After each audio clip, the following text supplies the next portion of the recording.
What happens when a quick look at an awards show lights a fuse that keeps burning for nearly 2 decades? Well, in the wild world of hip-hop, it kicks off one of the most personal, relentless, and downright shocking beefs you can imagine.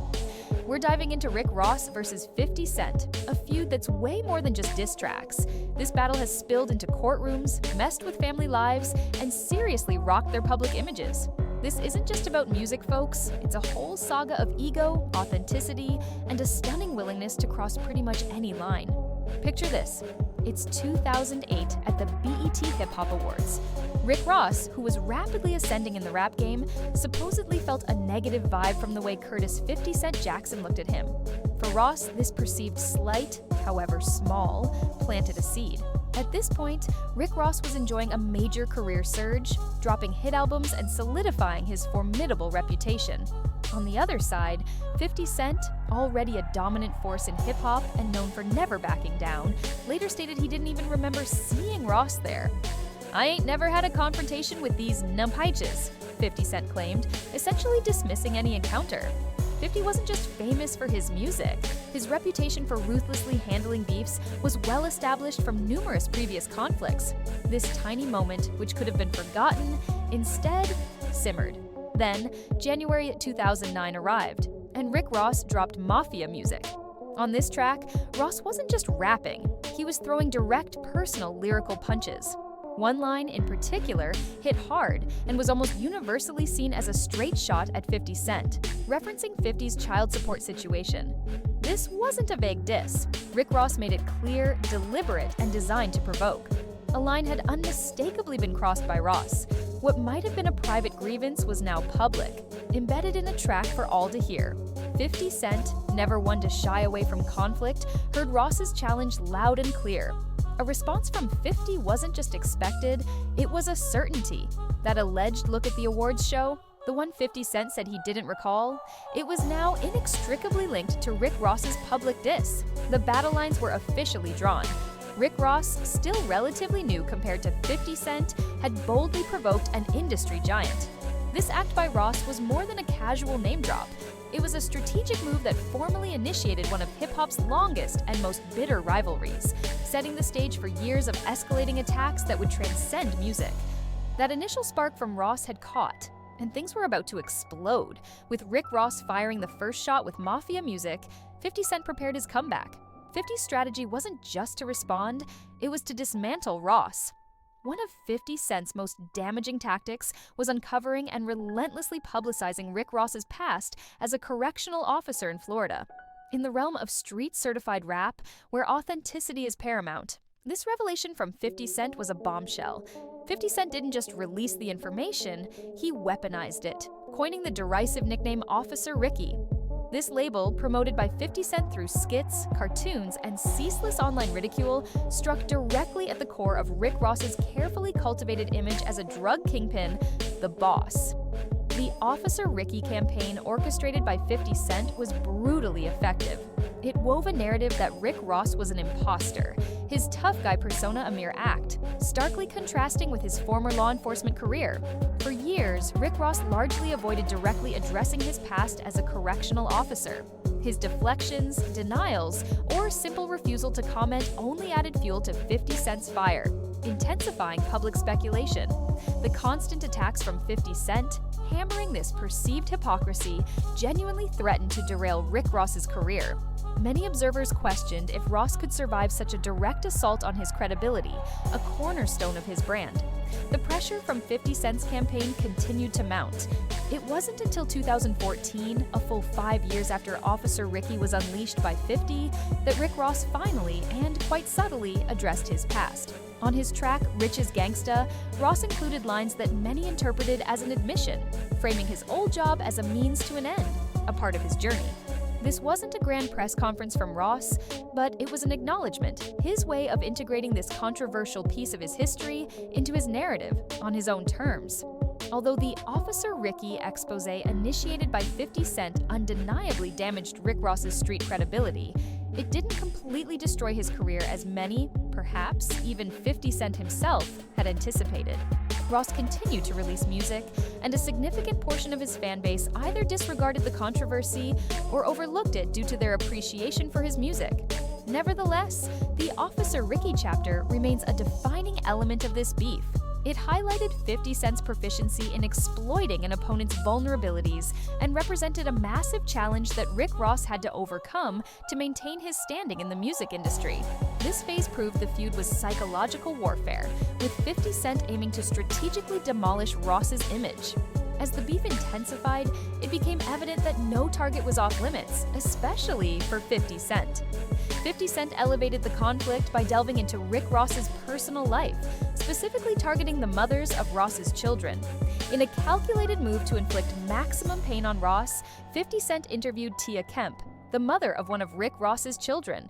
During this interview, Kemp criticized Ross, questioning his authenticity and boss persona, echoing many of 50 Cent's own talking points. She depicted Ross as someone whose lavish lifestyle was largely leased or rented, a stark contrast to the ultra-wealthy image he projected. However, 50 Cent didn't stop with the interview. He took another step, one widely considered a severe breach of unspoken boundaries. 50 Cent was photographed with Rick Ross's young son in Las Vegas, accompanied by Tia Kemp and boxer Floyd Mayweather. These images, showing Ross's rival, 50 Cent, smiling beside Ross's child, were perceived as profoundly disrespectful and a major provocation. It was a clear message from 50 Cent. He was willing to involve family directly in their feud. Rick Ross remained relatively quiet immediately after these pictures surfaced, which some interpreted as a sign of his inability to counter such a personal attack from 50. The feud then took an even darker and more controversial turn with 50 Cent's involvement in the infamous sex tape scandal. 50 Cent obtained and subsequently leaked an explicit video allegedly featuring Lestonia Leviston, another woman with whom Rick Ross has a child. To amplify the humiliation, 50 Cent didn't just release the tape, he crudely narrated it himself, adopting the persona of Pimpin' Curly, and interspersed taunts and mockery aimed at Ross throughout the video. This act by 50 Cent was widely condemned as a disgusting invasion of privacy and a malicious attempt to shame Leviston and, by extension, Ross. This particular action by 50 Cent, however, led to severe legal and financial repercussions for him. Lestonia Leviston sued 50 Cent for emotional distress and for releasing the tape without her consent, essentially for revenge porn. The court sided with Leviston, imposing a massive $7 million judgment against 50 Cent. This substantial sum, compounded by other financial troubles, significantly contributed to 50 Cent filing for bankruptcy in 2015, a decision he characterized as a strategic business move to protect his assets. 50 Cent's decisions to involve family members, particularly children, and to leak a private, explicit video marked a significant escalation in the Ross-50 feud. These actions demonstrated a willingness by 50 Cent to cause profound personal pain and public shame, moving far beyond lyrical battles into conduct with real-world consequences, including severe emotional distress for those caught in the crossfire and substantial financial penalties for 50 himself. These moves by 50 Cent largely cemented the beef as one of hip-hop's most unpleasant and personal. For 50 Cent, the rivalry with Rick Ross wouldn't just play out on tracks and social media. It frequently escalated into courtroom battles, where his actions led to significant financial blows, and he, in turn, used the legal system as another weapon. The legal system became another arena where each artist sought to gain an advantage or inflict damage upon the other. The most significant legal entanglement directly stemming from their feud was the lawsuit Lestonia Leviston filed against 50 Cent. As previously mentioned, 50 Cent's choice to leak the explicit tape featuring Leviston, purportedly to target Rick Ross, backfired spectacularly in a legal sense. Leviston sued 50 Cent over the unauthorized release of the tape and the severe emotional distress it inflicted. A jury found 50 Cent liable, awarding Leviston $5 million in damages. Subsequently, an additional $2 million in punitive damages was added, bringing the total judgment against 50 Cent to a staggering $7 million. This $7 million judgment dealt a severe blow to 50 Cent's finances. Shortly after the verdict, 50 Cent filed for Chapter 11 bankruptcy. While 50 Cent framed this as a savvy maneuver to reorganize his businesses and shield his assets from what he deemed an unjust judgment, the timing was undeniably linked to the massive payout owed to Leviston. The bankruptcy proceedings themselves became a public spectacle, compelling 50 Cent to disclose details about his income and assets, which provided more fodder for media coverage of the feud's repercussions. However, the legal attacks were not unidirectional. In a separate instance, 50 Cent attempted to turn the tables by suing Rick Ross. 50 Cent initiated a lawsuit against Ross for using the instrumental from his classic hit In Da Club on a mixtape track. Rick Ross had utilized the beat for a freestyle or remix, a common practice in hip-hop mixtapes where artists rap over popular existing instrumentals. 50 Cent, however, alleged this was an unauthorized use of his copyrighted material and sought damages. This lawsuit from 50 Cent underscored the depth of their animosity, impacting every facet of their careers, including music creation. While this particular suit involving Ross and 50 didn't conclude as dramatically as the Leviston case, it clearly demonstrated their readiness to use the legal system as another weapon against each other. These legal battles illustrate how modern hip-hop beefs can extend far beyond mere diss tracks.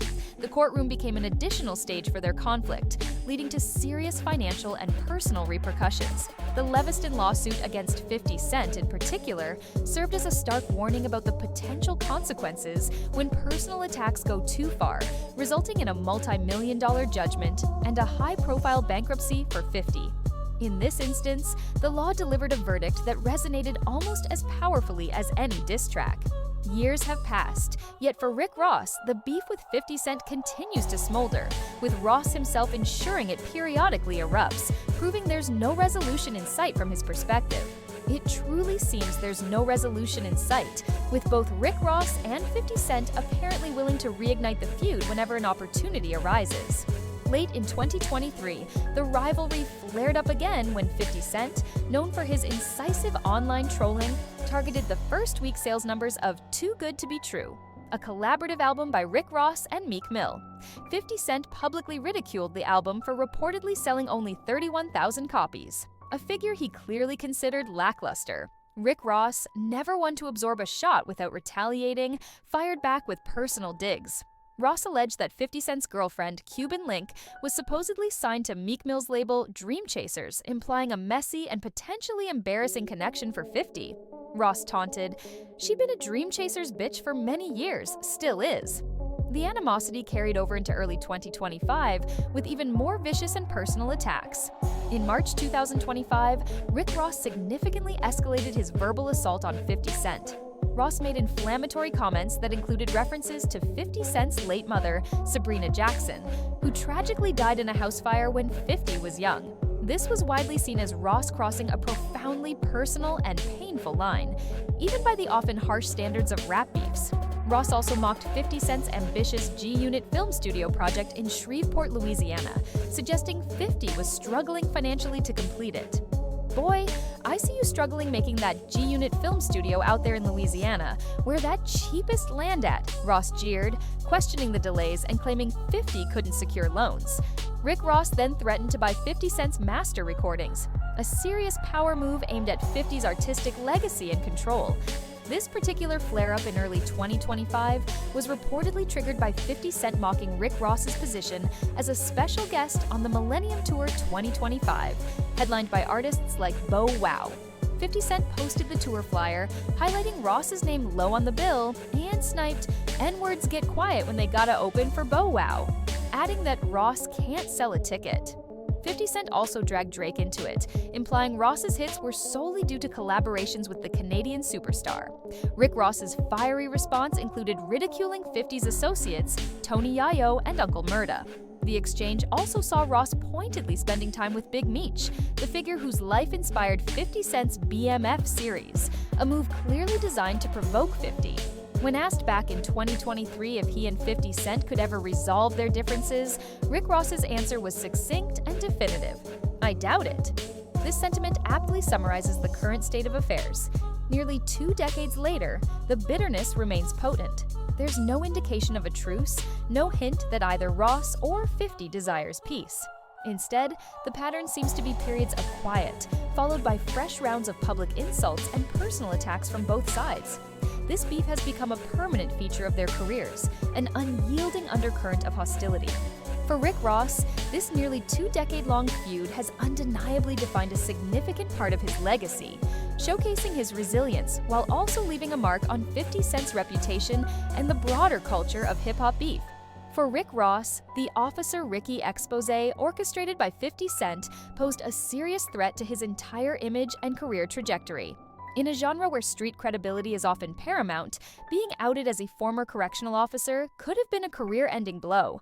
However, Ross demonstrated remarkable resilience. While his credibility took a hit from 50's attacks and the taunts were relentless, Rick Ross managed to weather the storm. He continued to release successful albums like Teflon Don, which featured major hits such as Aston Martin Music and BMF, blowin' money fast. These successes helped Ross maintain his prominence in the music industry, indicating that his fanbase was either willing to overlook the controversy or perhaps respected his ability to overcome such a targeted assault. Rick Ross managed to absorb the attacks and, in some ways, transform the narrative into one of perseverance.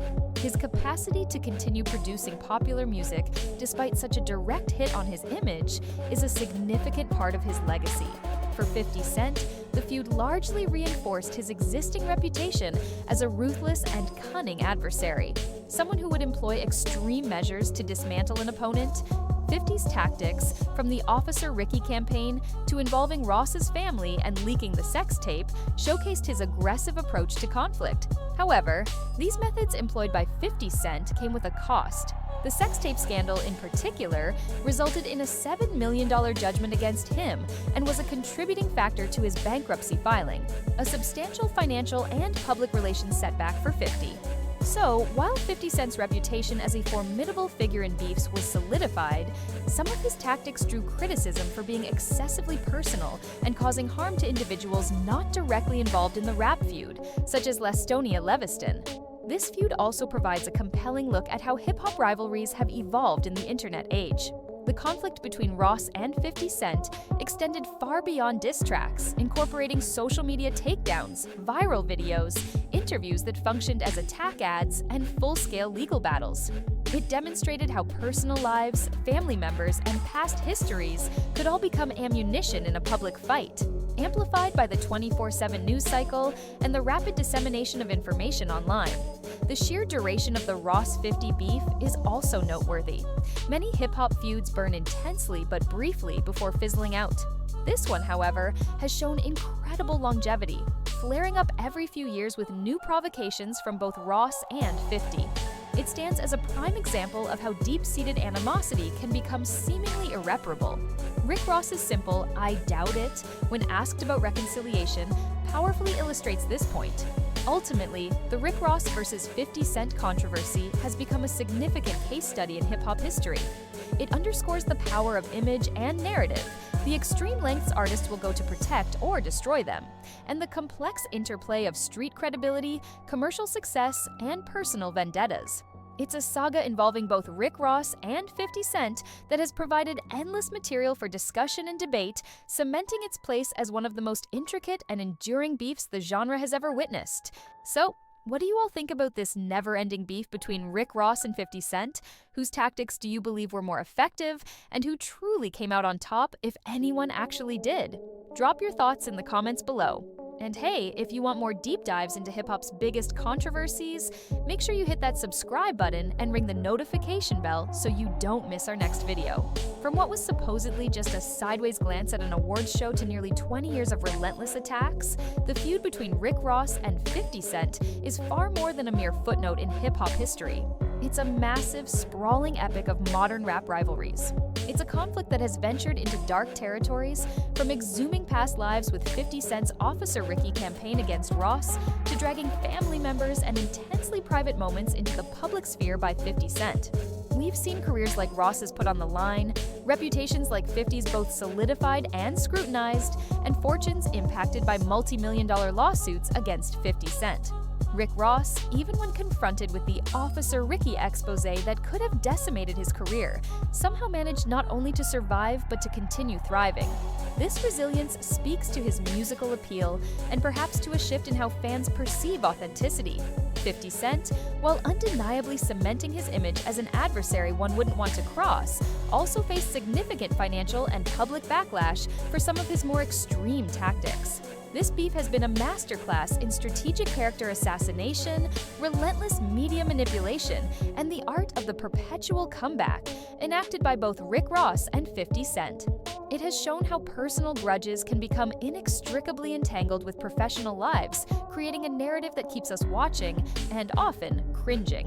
As Rick Ross himself suggested, an end seems improbable. This entire saga serves as a stark reminder that in the high-stakes world of hip-hop, some beefs don't just simmer, they burn indefinitely, leaving a permanent scar on the culture and the legacies of everyone involved, like Rick Ross and 50 Cent. The lines have been crossed so many times, they've practically been erased. And as the years continue to unfold, one thing is certain: the story of Rick Ross versus 50 Cent is a long way from being over.